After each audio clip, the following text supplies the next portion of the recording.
un poco también en el sistema de mercado en el cual estamos envueltos, nos venden la idea de que su saber es un saber útil y por lo tanto un saber que está de alguna manera por encima de esos saberes difusos, diluidos, que son los que nos vienen de la posibilidad de interpretación de la realidad, como podrían ser seguramente la filosofía, pero mucho más, por ejemplo, las artes, ¿no? Piensen en la descalificación sistemática que reciben, por ejemplo, las personas que se dedican a la literatura, ¿no?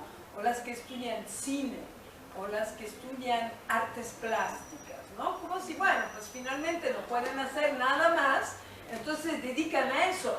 Y sí es muy grande, pero sí es que un día descuellan, entonces todo el mundo diciendo, son genios, son maravillosos, son lo mejor de nosotros, sin ellos la humanidad no sería nada. Pero las dificultades y las trabas que a esa misma humanidad le puso para que se pudieran preparar y para que pudieran expresar lo que tenían, son enormes, ¿no? Cuando mi hija decidió inscribirse a los estudios de cine, yo me puse muy feliz, ¿no? Y llegó un amigo muy querido que me dijo, tú eres un inconsciente, ¿no? Y yo, ¿por qué soy un inconsciente? Cosa que es bastante cierta, pero en ese momento quería saber por qué me estaba considerando un inconsciente. Dice, es que estás destinando a tu hija a morirse de hambre. Le dije, exactamente como los médicos y los ingenieros de este país, y ni te cuento de los investigadores genéticos, que o emigran o se fregaron, ¿no? Entonces quedó helado, porque es biólogo, por cierto. Entonces, y claro, me empezó a decir que bueno, que esto de las artes, o sea, el discurso hegemónico. Bueno, cuando empezamos a dialogar entonces sobre el no jerarquizar nuestros saberes y no jerarquizar entonces las materias que íbamos a impartir en la universidad, también tuvimos ciertas bases de principio de realidad. Por ejemplo, decidimos no abrir medicina. ¿Por qué? Porque no teníamos un hospital sobre el cual apoyar nuestros estudios. Entonces, las y los estudiantes de la UACM lo que hubieran debido de hacer era invadir espacios de por sí ya llenos demasiados estudiantes, porque la Ciudad de México además tiene un pequeño defecto. Todo lo que estudian ahí quieren trabajar ahí, como si no estuvieran en una universidad nacional y no tuvieran además que repartirse y dar sus saberes al colectivo nacional. Y cuando al año exacto de haber iniciado con nuestras primeras clases, pobrecitas nuestras estudiantes de primera generación, yo cada vez que los veo me saco el sombrero, le pido disculpa porque ensayamos como si fueran cobayas, ¿verdad? Es decir, un día esto no cambiábamos el sistema, bueno, salieron muy brillantes a pesar de nosotros. Pero eso sí, teníamos mucho entusiasmo, eso es cierto. Pero al año de haber iniciado yo empecé a insistir con el rector, diciéndole, necesitamos una reflexión sobre los derechos humanos. Entonces era, pues, pero no existe una carrera en derechos humanos. Dije, no, nadie está pidiendo una carrera en derechos humanos, pero sí por lo menos un diplomado y sí la posibilidad de abrir un posgrado, sí la posibilidad de ofrecer constantemente reflexiones. Y entonces la primera cosa que me dijo, bueno, ¿y usted qué piensa? Bueno, le di una serie de nombres, le dije, pero sobre todo haga de manera que en la carrera en Derechos Humanos no todos los profesores salgan de leyes. Es decir, que no solo tengamos ese garbanzo de a libra que es el abogado o la abogada capaz de cuestionar ¿cómo podría decir? La norma positiva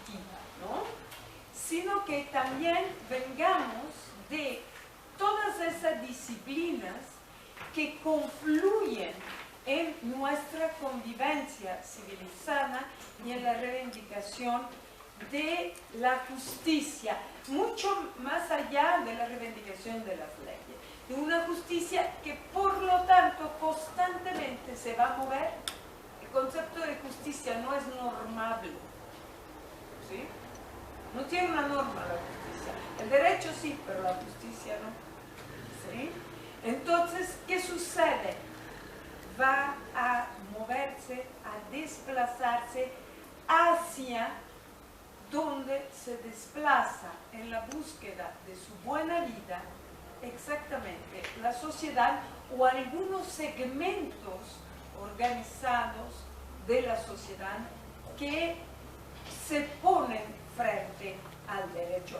Entonces, ahora Marcela y Guillermo me estaban diciendo que esta es la tercera generación, la de ustedes, ¿verdad? Bueno, veo que hay un gran número de mujeres, pero también un buen 40% es de hombres en esta sala, lo cual me da también mucho gusto.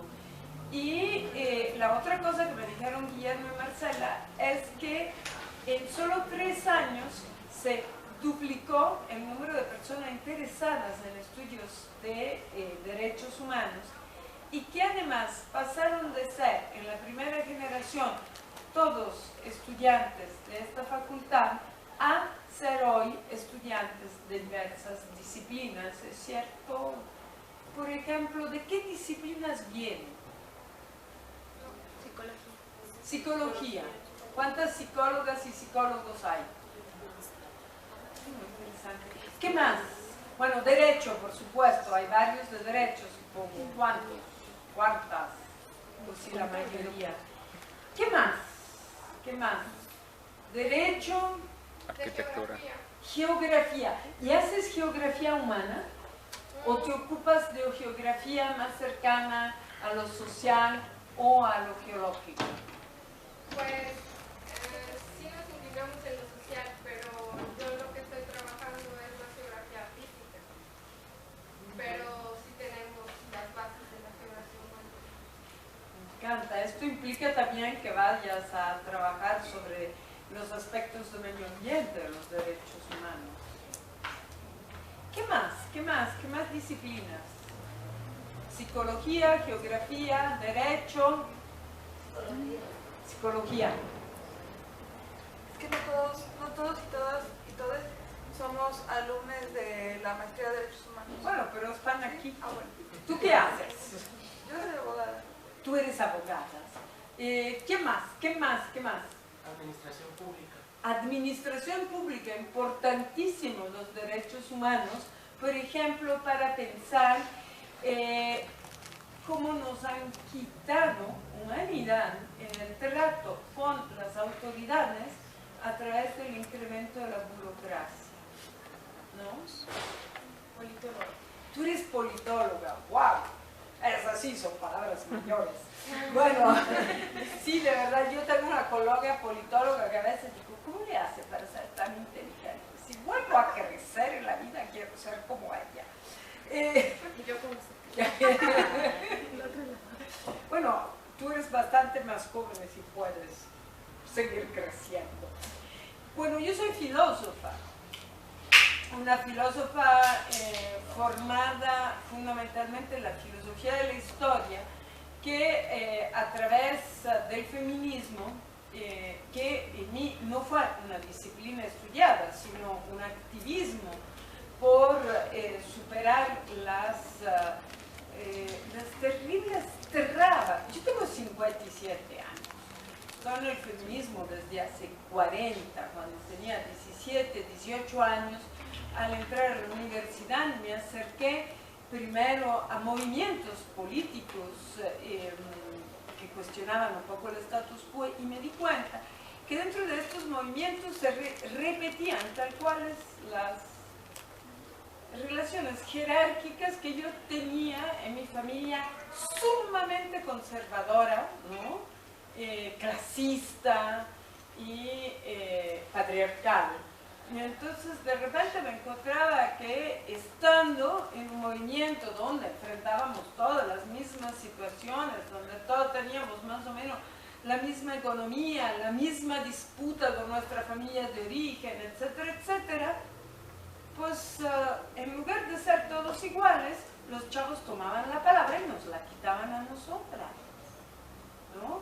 Y no solo, todo el movimiento de liberación sexual que estábamos realmente vivenciando en ese entonces, según los hombres, se resumía en, si eres liberada, quieres conmigo.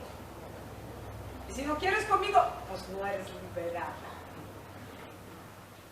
¿Chantajito? Se lo conocen, ¿verdad? Todas, y yo lo sabía. Porque han pasado 40 años de eso y sigue siendo lo mismo. Seguimos teniendo graves reveses, por ejemplo, en los movimientos de derechos humanos, en los movimientos de pobladoras, en los movimientos en favor de una vida digna, en el movimiento indígena, en los movimientos indígenas, hasta las mujeres que están defendiendo la madre tierra contra la minería a cielo abierto y contra las hidroeléctricas, y que han elaborado categorías importantísimas de análisis, como pueden ser las de cuerpo-territorio, donde, bueno, finalmente estamos frente al derecho a vivir una vida libre de violencia, por lo tanto, de poder mover nuestros cuerpos con la seguridad de su inviolabilidad. Mujeres que llegan a plantear eso y que obtienen, ¿sí?, el consenso del conjunto de su comunidad, después, en la noche que están defendiendo el ingreso de la mina contra los invasores, casi siempre canadienses, o por lo menos de capital canadiense, se encuentra que el compañero de al lado le pone mano encima. ¿De qué estamos hablando cuando hablamos de la inviolabilidad de la madre tierra y decimos que nuestro cuerpo es nuestro territorio? Es un territorio de derecho, de justicia, pero esa justicia hay que construirla. Bueno, entonces son 40 años que le digo que estaba en el feminismo. Estoy en el feminismo porque mi familia era invivible, era una familia perfecta, ya saben, mi mamá y mi papá vivieron 51 años juntos, tuvieron 6 hijitos, 13 nietos, son una familia modelo de invivibilidad. Desde entonces me di cuenta que ciertos modelos hegemónicos son verdaderas cárceles no solo ideológicas, no solo en teoría, sino también en las prácticas de nuestras vidas. Y me encuentro que, exactamente como me pasaba con mis amadísimos hermanos, a los cuales le he dado más de una patada en las nalgas, era la mayor, era un poco autoritaria, como mis hermanos me dicen, pero ¿cómo pudiste pensar que mamá y papá eran opresivos? No, les decía, claro. Ustedes tres, a los 14 años, empezaron a decir que querían salir solos y podían hacerlo. A nosotras, que éramos mucho más capaces que ustedes y seguramente más inteligentes, porque mis hermanos son bobísimos, se caen de las nubes a cada rato, uno, bueno, en fin, no saben. Y son mucho más ricos que nosotras, por supuesto, porque mi papá heredó a él, ¿no? Sí conocen eso, ¿verdad? Nos han contado. Sí, les han contado, ¿verdad? Yo era mucho mejor campesina que mis hermanos, y fíjense que soy filósofa, porque no tengo ni 1 metro de tierra. ¿Sí? Por suerte mi cuarto hermano sí es bastante buen campesino, porque yo le enseñé bien, y entonces él heredó todo. ¿Saben por qué? Porque es el primero de los hombres. ¿Sí? Era el cuarto. Sí, todas sabemos que eso es como nos movemos, ¿sí? Y todas sabemos que esto es injusto, pero no tenemos formas decirlo si no nos organizamos. ¿Y cuál es nuestra primera organización? Pues la organización feminista. ¿Cuánto tiempo creen que tiene el feminismo? A ver, ¿alguno de ustedes ha estudiado algo de historia del feminismo? La politóloga. Es el movimiento político más importante de la modernidad y el único que no ha derramado ni una gota de sangre. Yo creo que depende de cuál estamos hablando. No, en general, si tú te imaginas la historia del feminismo, ¿dónde la haces nacer? Yo creo que las reivindicaciones durante la Revolución Francesa, la reivindicación de los derechos de la mujer. Claro. Yo diría que el primer texto así oficial, por supuesto hay protofeministas en toda la historia de la humanidad, pero el primer texto oficial que conocemos, que ha sido publicado, que entró en el debate de gente que estaba debatiendo la libertad de las personas, fue la Declaración de la Mujer y de la Ciudadana, que en 1791 publicó Olimpia de Gouges. Claro, en 1792 le cortaron la cabeza. ¿Sí? Pero en 1793 hay otra mujer que publicó un libro inspirado en el de ellos. ¿Saben dónde? En Inglaterra. Sí. ¿Te acuerdas cómo se llama el libro? No. The Vindication of, la vindicación del derecho de las mujeres. ¿Sabes de quién? La hija de Mary Shelley, Mary Wollstonecraft. No, la mamá de Mary Perdón. Mary Wollstonecraft. Claro, la mamá de Mary Shelley, que es la mamá a su vez de Frankenstein. ¿Te gusta Frankenstein? ¿Tú has visto la película de Frankenstein? Muy bien. Entonces, es una escritora la que escribió Frankenstein, porque apostó con 3 hombres. Ganó ella. Apostó con Lord Byron, con su marido, que también era un poeta que se llamaba Shelley, y con otro que no me acuerdo su nombre. Pero ganó ella, Frankenstein. Entonces la mamá de Frankenstein era a su vez hija de una de las feministas más iniciales de la historia de este movimiento político que se ha diferenciado en corrientes por momentos hasta enfrentadas entre sí desde hace 220 años aproximadamente, 223 años. La vindicación de los derechos de las mujeres toca 3 puntos. El derecho. Y dice que el derecho se sostiene sobre la educación y sobre la ética. Por lo tanto, necesitamos que las mujeres tengan acceso a la educación. Fue una de las primeras reivindicaciones del feminismo histórico, y que se acabe la doble moral. ¿Sí? Esa doble moral que dice que si un hombre tiene muchas novias antes del matrimonio, una niña, voy a hablar bien.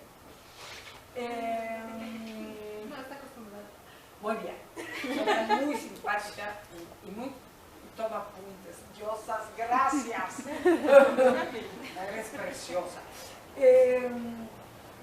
Que si un hombre tiene muchas novias antes del matrimonio, entonces él es un tipo que sí pudo elegir, que era capaz, que es brillante y además, bueno, tiene experiencia. Esa experiencia va a ayudar de alguna manera a que tenga una buena familia. Si una mujer tiene muchos novios antes del matrimonio, es una facilona. Sí, vamos a hablar. Sí, entienden esta doble moral que vamos a ver en el movimiento obrero. Los sindicalistas a finales del siglo XIX no apoyan las reivindicaciones del derecho de las mujeres a una igualdad de salario por el mismo trabajo, porque si no, ellas van a tener el mismo ingreso que sus maridos y la familia se va a desmoronar por ello. Discursos sindicalistas, no de curas, aunque se parece muchísimo.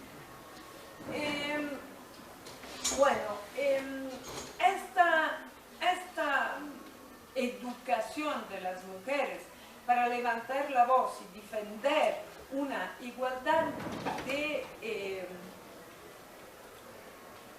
trato y de apropiación de la vida es lo que hace que el feminismo desde el principio se interesó en la ética. Y hoy les voy a hablar de algo como la historia, la ética y la resistencia, un poco como podemos usar el diálogo, ¿sí?, como método para construir una cultura feminista antihegemónica. Es decir, no hay feminismos que nos vienen a decir mujeres, ¿no? Entonces deben de pedir esto y lo otro, y de repente, bueno, desgraciadamente pasé por tener que acompañar a una alumna hace menos de... Yo regresé el miércoles pasado de Bogotá y esto fue el viernes de la semana pasada, hace menos de una semana. El viernes recibo una llamada de mi alumna con la cual nos teníamos que ver. Me dice, estoy en el CABI. Le digo, ¿qué haces en la policía? Digo, pues es que mi novio intentó matarme. Entonces, bueno, en México lo sabemos, mueren 6 mujeres al día. La mitad de ellos por crímenes de odio y misoginia. Es decir, las 6 mujeres que son asesinadas al día, la mitad es asesinada por el único motivo de haber nacido con genitales considerados propios de un sexo al cual se le implica cierto tipo de comportamiento y sobre todo una inferioridad en el valor de la vida. Podríamos trabajar años sobre las teorías que hay en este momento. Después de 200 años el feminismo produce y produce y produce sobre la sexualidad, produce sobre la construcción de las subjetividades y el rechazo de las individualidades fijas, ha desarrollado algunas categorías propias como pueden ser las del sistema sexo-género, en el cual entran en relación con el sistema económico y de construcción de parentescos las relaciones entre las mujeres y los hombres, siendo estas relaciones desiguales. ¿Sí? O sea, podríamos hablar de muchísimas cosas. Yo de lo que quiero hablar hoy es por qué, a pesar de todas las peleas internas, crisis emotivas que tengo frente a la ética, ¿no?, sobre todo el miedo que me despierta la ética como sistema normativo, como imposición de un deber ser buena, por ejemplo, ¿no? Y lo que me provocan igualmente también los derechos humanos, porque también pueden descansar en una falsa universalidad que entonces puede servir a los conservadores y a las conservadoras también. No se crean que no existen, por supuesto que existen las mujeres conservadoras y por supuesto que existen las mujeres patriarcales, ni lo duden. Educadas en el patriarcado son sus defensoras, ¿no? Como siempre digo, los sistemas de opresión, todos, desde el capitalismo hasta el patriarcado, no se sostendrían sin un cierto, ¿cómo podría decir?, una cierta complicidad o un cierto apoyo de las personas explotadas al sistema. Entonces, con todo esto, ¿por qué sigo ocupándome de ética y por qué sigo hablando de derechos humanos y por qué acepto una invitación tan afectuosa como la que me hicieron Marcela, Guillermo y toda su familia? Bueno, yo se lo voy a decir de entrada, como historiadora de las ideas que soy.